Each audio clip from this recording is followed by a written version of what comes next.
Je vous propose ici l'étude complète en fait d'une suite définie ici par récurrence. Je vous la présente, la suite UN définie pour tout entier n par le premier terme U0 égale 1,5 et la relation de récurrence UN plus 1 égale moins 0,5 fois UN au carré plus 3UN moins 1,5. Et donc c'est un exercice dans lequel on va étudier les variations de la suite, est-ce qu'elle est croissante, décroissante, et puis on va aussi déterminer sa limite. Alors c'est un exercice qui est complet parce que c'est un exercice dans lequel vont intervenir plusieurs thèmes en fait qui ont déjà été étudiés. On va avoir besoin de l'étude de variation d'une fonction. Je vous mets à l'écran la vidéo qu'il est bon de travailler dans un premier temps. Nous allons avoir besoin aussi de la démonstration par récurrence. Là aussi, je vous mets à l'écran la vidéo dans laquelle on a travaillé sur la démonstration par récurrence. Pour l'obtention de la limite, on aura besoin d'un théorème de convergence. Là aussi, je vous mets encore la vidéo dans laquelle on a travaillé justement sur un théorème de convergence. Et enfin, pour trouver cette limite justement, eh bien, on va avoir besoin aussi d'un dernier théorème, le théorème du point fixe. Et là aussi, je vous remets la vidéo dans laquelle on a travaillé sur ce théorème. Donc, c'est un exercice qui est complet, qui va faire intervenir énormément ou beaucoup en fait de thèmes en fait qui ont déjà été étudiés. Et on va commencer avec la question 1.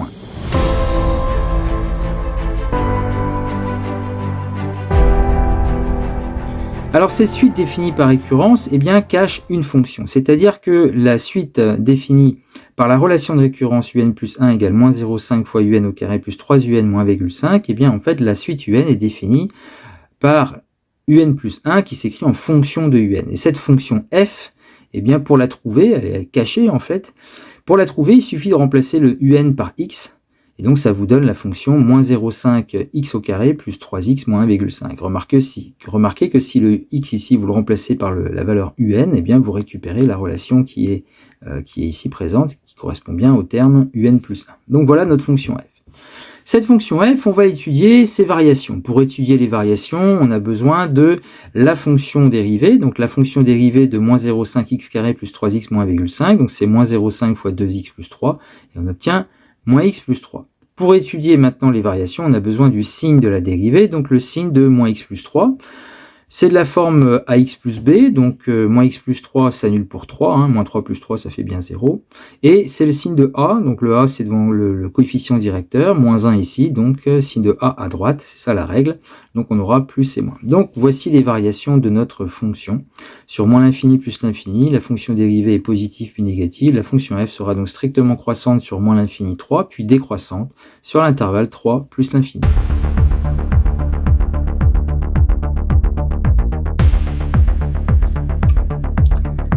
Nous arrivons ici sur une question où on demande de démontrer par récurrence que pour tout entier n, tous les termes un seront compris entre 1 et 3.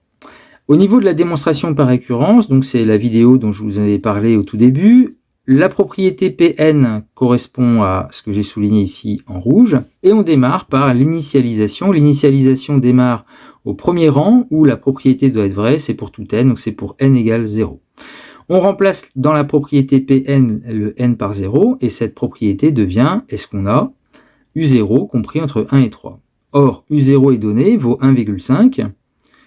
Je vous remets la suite au départ. Le premier terme est bien donné, U0 c'est 1,5. Et donc, nous avons U0 qui est bien compris entre 1 et 3. L'initialisation est faite. Passons maintenant donc à l'hérédité. Dans l'hérédité, on pose toujours ce qu'on appelle l'hypothèse de récurrence, à savoir, au niveau de la rédaction, on suppose qu'à un certain rang n, et c'est là qu'on écrit la propriété Pn, on suppose qu'à un certain rang n, un terme un serait compris entre 1 et 3. Montrons que, alors, c'est là qu'on écrit Pn plus 1, c'est-à-dire on remplace le n par n plus 1 dans la propriété Pn, montrons que un plus 1 sera compris entre 1 et 3. Alors, puisque la question est posée sur le terme un plus 1, nous devons donc savoir déjà ce qu'on sait sur le terme un plus 1. Le terme un plus 1, nous avons deux possibilités. Nous avons le début de l'exercice, un plus 1 est égal à moins 0,5 un carré plus 3 moins 1,5. On a le lien en fait entre un plus 1 et un, mais on va utiliser, et c'est là la nouveauté, utiliser le fait que un plus 1 c'est aussi f de un. Autrement dit, c'est l'image de un par la fonction f ayant été trouvée à la question 1. Et c'est là que l'étude des variations de la fonction f va être utilisée. Reprenons notre démonstration par récurrence. Nous savons donc que un plus 1 est égal à f de un.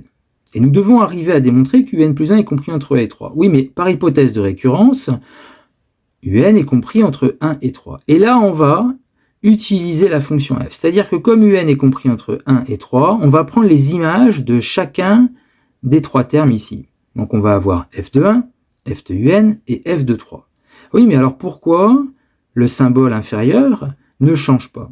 Eh bien ça, c'est lié au fait que la fonction est croissante sur l'intervalle 1,3. Pourquoi sur l'intervalle 1,3? Parce que notre terme ici, par hypothèse de récurrence, est compris entre 1 et 3. Et quand on regarde le tableau de variation de la fonction f, eh bien, si notre terme un, il est peut-être mal écrit ici, voilà, si le terme un est compris entre 1 et 3, du fait de la croissance, la stricte croissance de notre fonction, les images, l'image de 1 sera ici, l'image de un sera un peu plus haute, un peu plus grande, et l'image de 3 devrait être aussi un peu plus grande que l'image de un. Et donc on va donc bien avoir f de un qui sera compris entre f de 1 et f de 3, c'est lié au fait que la fonction f est croissante sur l'intervalle 1,3. Et il se trouve que l'image de 1, particulier, l'image de 1, quand on fait le calcul avec la fonction f de départ, je vous remontre, la fonction f elle est ici, on remplace x par 1, et on obtient moins 0,5 fois 1 au carré plus 3 fois 1 moins 1,5, ça fait 1. L'image de 1, c'est 1. L'image de 3, on fait le calcul, donc moins 0,5 fois 3 au carré, plus 3 fois 3 moins 1,5, mais ça fait 3. Autrement dit, en utilisant juste les variations de la fonction f, on va avoir alors, comme f de un est compris entre f de 1 et f de 3, f de 1 ça vaut 1, f de 3 ça vaut 3, et f de un, c'est f de un, c'est un plus 1. Donc un plus 1 est compris entre 1 et 3. La récurrence étant faite, par conclusion, par récurrence, pour tout n, tous les termes sont compris entre 1 et 3.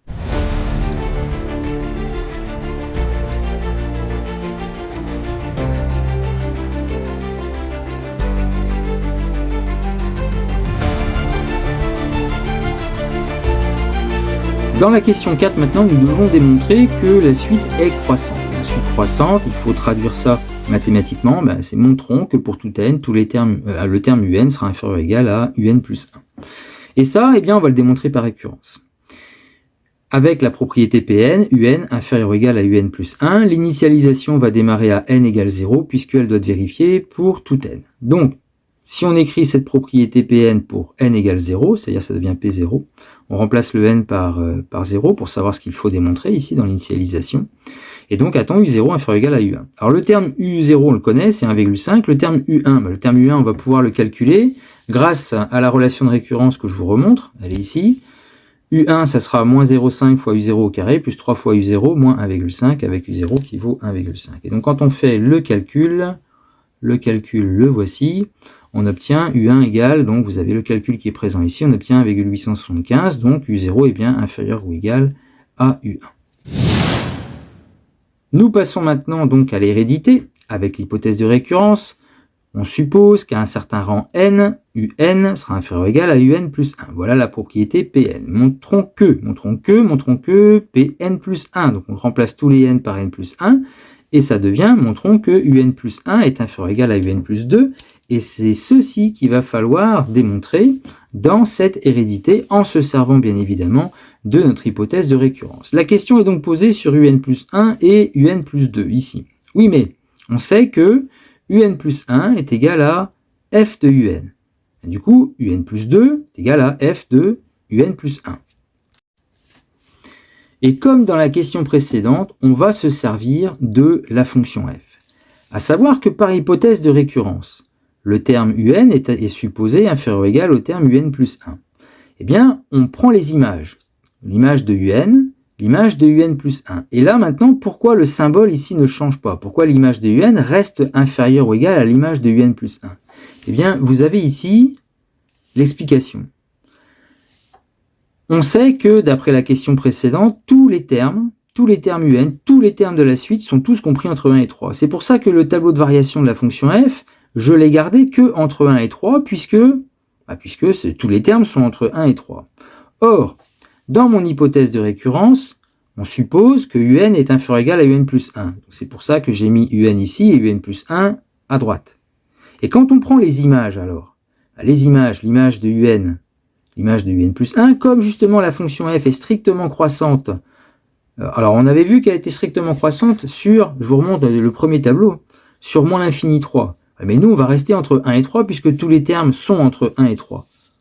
Donc continuons. On a f de un qui devient donc, qui devient inférieur ou égal à f de un plus 1 du fait de la stricte croissance de la fonction f sur l'intervalle 1, 3. Bon, et bien donc à ce moment-là, on a f de un qui est bien inférieur ou égal à f de un plus 1. Mais f de un, c'est un plus 1. F de un plus 1, c'est un plus 2. Là, finalement, on a démontré ce qu'on avait posé comme démonstration dans cette hérédité. Conclusion, par récurrence, pour tout entier n, un est inférieur ou égal à un plus 1, ce qui nous permet de dire que la suite est croissante.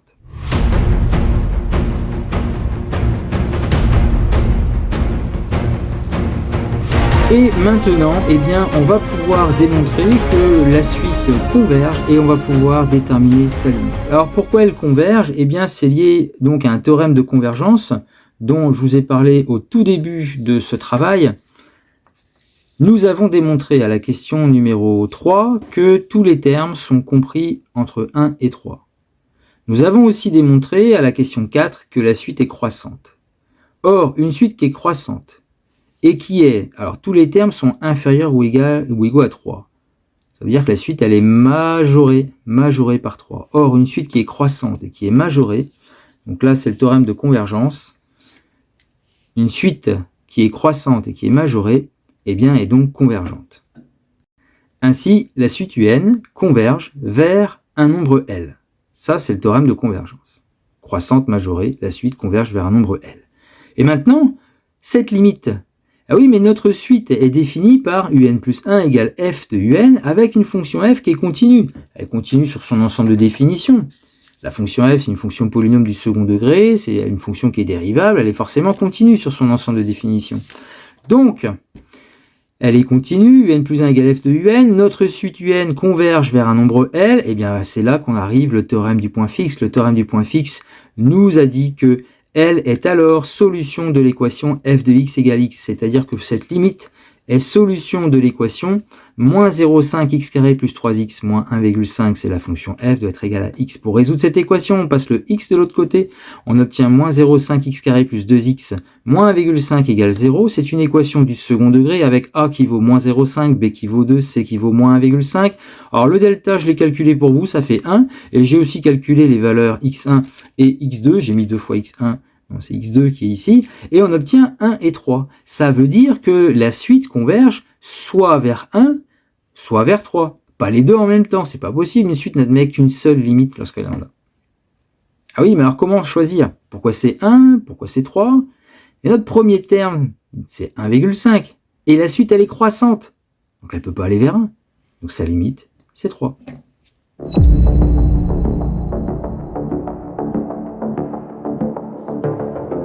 Et nous terminons par la construction graphique des premiers termes de cette suite, et c'est là qu'on va se rendre compte effectivement que notre suite avait tendance à se rapprocher du nombre 3, suite croissante et qui converge vers 3.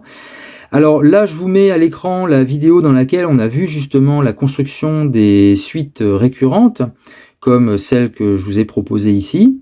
Nous avons la fonction f, la parabole donc qui est tracée. Nous avons besoin de la droite d'équation y égale x. Pour construire les termes de la suite, on commence par placer le premier terme u0 sur l'axe des abscisses. Et ensuite, la méthode, on va verticalement sur la courbe, puis horizontalement sur la droite d'équation y égale x. Et c'est ici qu'on va récupérer en fait, le terme u1 où on avait trouvé 1,875. Et puis pour u2, c'est reparti. Verticalement sur la courbe, puis horizontalement sur l'axe, la droite y égale x, qui nous ramènerait ici sur le terme u2. Alors je ne l'ai pas construit, mais on voit en fait ce qui est en train de se passer. Vertical sur la courbe, horizontal sur la droite, on aurait u3, puis on continue, et on continue. Et on voit en fait qu'on est en train de se rapprocher, vous voyez, du point qui est là, le point d'intersection, un point d'intersection entre la courbe et la droite d'équation YX, ce qui nous ramène justement sur notre limite 3. Et je terminerai maintenant cette étude en disant que, on remarque une chose, c'est que les deux valeurs qu'on avait trouvées, possibles en fait, pour une limite, c'était 1 et 3. Alors si vous regardez la courbe, elle correspond à quoi finalement 1 et 3 1 et 3 correspondent en fait aux abscisses, et là je vous le marque, des points d'intersection. Des points d'intersection. Et les points d'intersection, c'est les points d'intersection de la courbe de la fonction f avec la droite d'équation y égale x. Oui, mais le théorème du point fixe, quand on cherche la limite, on résout en fait l'équation f de x égale x. Voilà, la boucle est bouclée.